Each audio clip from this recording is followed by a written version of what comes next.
Yesterday, President Trump offered to place our military, my brothers and sisters in uniform, under the command of Prince Mohammed bin Salman, the dictator of the Islamist Kingdom of Saudi Arabia.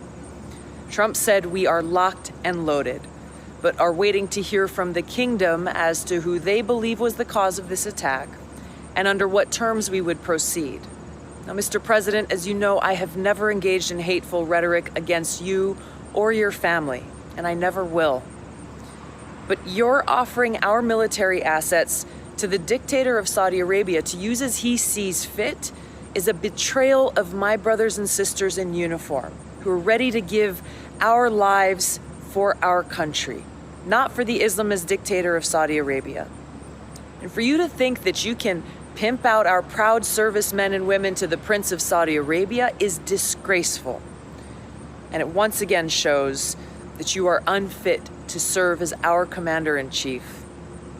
As a member of Congress and as a soldier, I and all of my brothers and sisters in uniform have taken an oath to protect and defend the American people and the Constitution of the United States of America.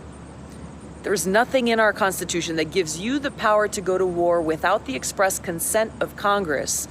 What to speak of giving you the power to offer our military to a foreign power like the Kingdom of Saudi Arabia to use as they wish. President Trump, your words and actions are a betrayal of my brothers and sisters in uniform, the American people, and our Constitution. My fellow service members and I, we are not your prostitutes. You are not our pimp.